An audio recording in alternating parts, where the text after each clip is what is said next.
Guys, welcome to study मोटो पे आपका स्वागत है। डेली करंट अफेयर सेशन की इस वीडियो में आपका हार्दिक स्वागत है। आज की डेट है 6 June 2020 and in this video we are going to cover the current affairs of 6 June. Let's begin here. First question is, government has launched a dash initiative to conduct skill mapping of citizens returning under Vande Bharat mission. Okay, government ने कौन सा initiative जो है launch करा है to conduct skill mapping of citizens returning under Vande Bharat mission. Vande Bharat mission जो था, इससे जो फॉरेन में हमारे बंदे फंसे थे ड्यू टू द कोविड-19, उनको लाया गया with this initiative of Vande Bharat mission.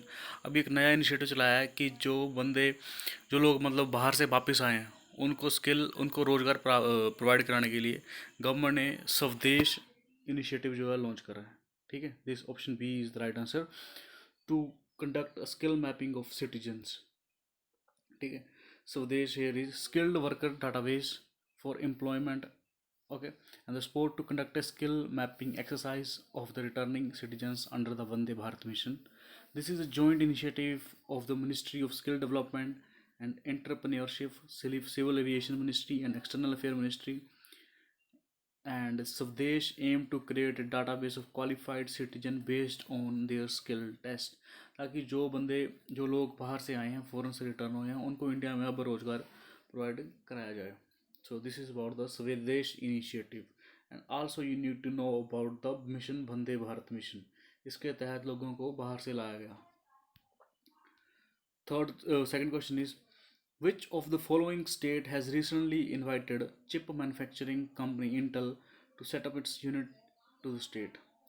तो अभी in the sake of Covid crisis, जो यहाँ पे आपको बताना है कि कौन सी प्रदेश की सरकार ने जो चिप मैन्युफैक्चरिंग कंपनी है इंटेल को इनविटेशन दिया है कि वो उनकी स्टेट के अंदर जो है प्लांट लगाएं। तो ये करा है कर्नाटक की सरकार ने। ठीक है, so Karnataka government has decided.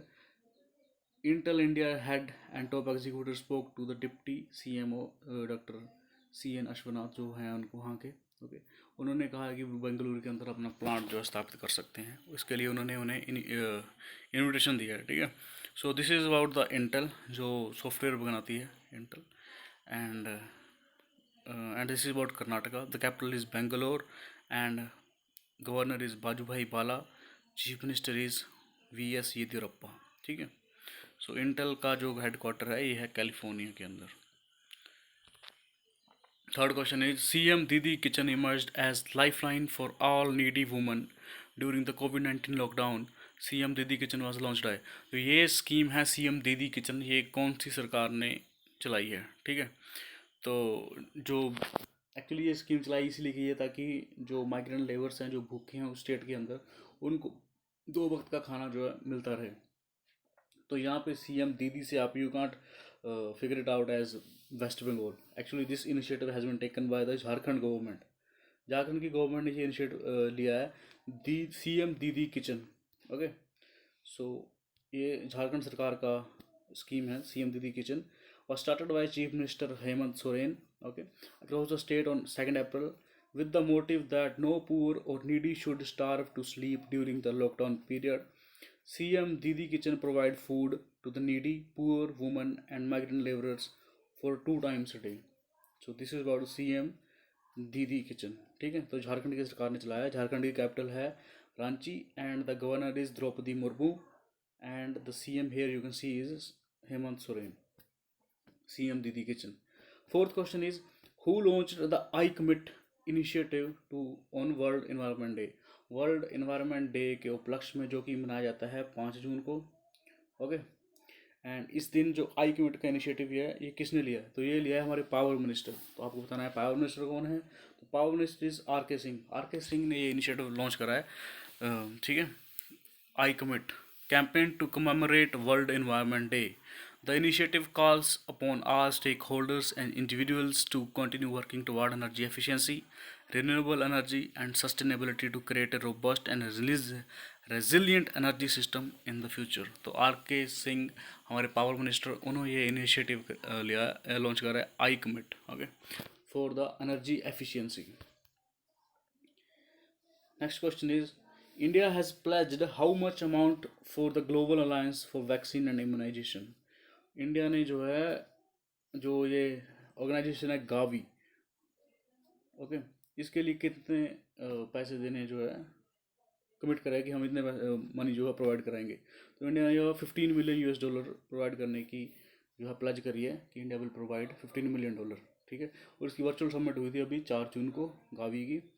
ठीक है, तो Gavi is, this is Gavi, the global vaccine alliance. ठीक है, founded in 2000 and it's headquarter is at Geneva, Switzerland. ठीक है, it's a non private, it's a public private partnership actually company. ठीक है, and this is about Gavi, global alliance for vaccine and immunisation. Okay, तो अभी इसकी जो summit हुई है वहाँ पे नरेंद्र मोदी जी ने अनाउंस करा है कि they will provide 15 million US dollar. जो जो गावी है, they will work in the field of immunisation of the poor countries, to the poor countries के अंदर जो डिजीज़ के अगेंस्ट जो वैक्सीनेशन होती है ना, उसके लिए गावी जो है काम करता है। और विल एंड मेलिंडा गेट्स की जो फाउंडेशन है वो उसकी मेजर मतलब कि डोनेशन वही करती है, will and Melinda Gates. So this is about the Gavi. Sixth question is, who among the following has been appointed as the chairman and MD of National Fertilizers Limited? NFL के नए chairman and MD किसे नियुक्त किया गया है? तो NFL के आपको बताना है, तो इसका right answer is BN Dutt. Option C is the right answer. ठीक है, NFL जो है मिनी रत्ना कंपनी है। It's in the sector of fertiliser and chemical, setup in 1 September 1979, headquartered at Noida. And current में जो इनके चेयरमैन MD बने हैं वो बने हैं वीरेंद्र नाथ दत्त, VN दत्त। ठीक है, और ये फर्टिलाइजर बनाती है।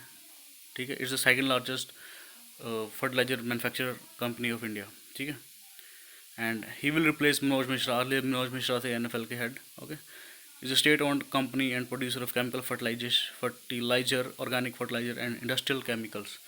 This is about NFL, National Fertilizer Limited.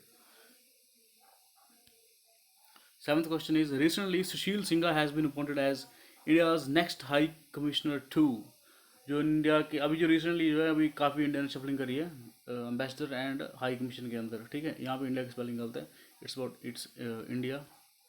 Okay, तो सुशील सिंघा को आपको बताना है कहाँ के नए हाई कमिश्नर बनाया। हाई कमिश्नर बनाया मतलब कि it's this country is under the Commonwealth rule, मतलब कि ये it's country under the British rule. तो ये ब्रिटिश रूल के अंडर थी, तभी यहाँ पे हाई कमिश्नर है। Otherwise there would be ambassador, India's ambassador. Here we use the word India's next high commissioner. तो यहाँ पे इसका राइट आंसर है बी, पेपुआ न्यू गिनिया। ठीक है, तो सुशील सिंघा को यहाँ का नया हाई कमिश्नर नियुक्त करा गया है। ठीक है, पेपुआ न्यू गिनिया जो है ये ऑस्ट्रेलिया के नॉर्दर्न साइड पे है, एंड इसकी कैपिटल है Port Moresby, and the prime minister is James Marape. ठीक है, तो this is about Sushil Singha को बनाया गया इंडिया का next high commissioner to the state of Papua New Guinea. Eighth question is, who among the following has been appointed as the India's next ambassador to Kuwait? ठीक है, Kuwait को India का नया ambassador India ने कौन बनाया Kuwait के लिए? अर्लियर आपने देखा होगा कि यूके के लिए जो हाई कमिश्नर जो बनी थी वो बनी थी गायत्री कुमार। उसके बाद फिनलैंड के लिए बने थे Ravish Kumar, India's x spokes person of, ठीक है, गवर्नमेंट। एंड नाउ अभी कुवैत के लिए इंडिया के नए एम्बेसडर बने हैं। तो आपको बताना है इनमें से राइट आंसर कौन सा है। तो इसका राइट आंसर है option A, CB George. Option A is the right answer. CB George को जो है इंडिया का नेक्स्ट एम्बेसडर बनाया गया है टू द कुवैत। ओके, और अभी करंटली में ये एम्बेसडर हैं स्विट्जरलैंड के। अभी इन्हें नेक्स्ट जो कार्यभार सौंपा गया है वो सौंपा गया है कुवैत का। ठीक है, कुवैत की जो कैपिटल है वो है Kuwait city, and currency here is dinar, the prime minister is Sabah Khalid Al Sabah. So this is about Kuwait and India's next ambassador CB George. ये बने हैं इंडिया के next ambassador to the Kuwait. Next question is, recently the Union Cabinet has approved MOU between India and dash or which country on cooperation in environment? India और अभी कौन सी country के बीच जो है इन्वायरमेंट को लेके एक MOU साइन हुआ है? तो ये साइन हुआ है कि इन्वायरमेंट के लिए इंडिया का भूटान के साथ। Option B is the right answer, India और भूटान के बीच इन्वायरमेंट को लेके MOU साइन हुआ है, ठीक है। MOU will enable establishment and promotion of closer and long-term cooperation between the two countries in the field of environment protection and management of natural resources on the basis of equity, reciprocity, and mutual benefits. So this is a MOU between India and Bhutan, ठीक है। सो भूटान की capital यहाँ पे है Thimphu. This is the important news thing about the Bhutan, and Prime Minister is Lotte Schering, and the currency used here is Nigaltaram. 10th question is, recently India has signed a deal with which of the following country to use each other's military bases for logistic support? अभी जो है India और किस country के बीच ये agreement हुआ है? तो अभी इंडिया और ऑस्ट्रेलिया की जो डिफेंस डील हुई है, तो इसमें right answer is option B, India and Australia now going to use each others military basis they can use, okay, for strengthening their cooperation in Indo-Pacific region. Australia is the right answer here. India and Australia signed 7 agreements, including landmark pact on access to military bases, logistics support, after the first ever virtual summit between PM Narendra Modi and his ASEAN counterpart Scott Morrison. ठीक है, so Australia और India के बीच जो है ये deal हुई है। Australia की capital is Canberra and the prime minister is Scott Morrison and currency there is dollar. This is about Australia. और ये जो सिमिलर जो पैक्ट है ये साइन हो चुका है इंडिया का Australia, US, France and Singapore के साथ भी। They can access the military bases of each others country for the logistic support, ठीक है। So in the wake of China को टैकल करने के लिए भी जो है ये डिफेंस डील साइन करी गई है। So this is about Australia and the defence deal with India. So thank you all, thank you for watching.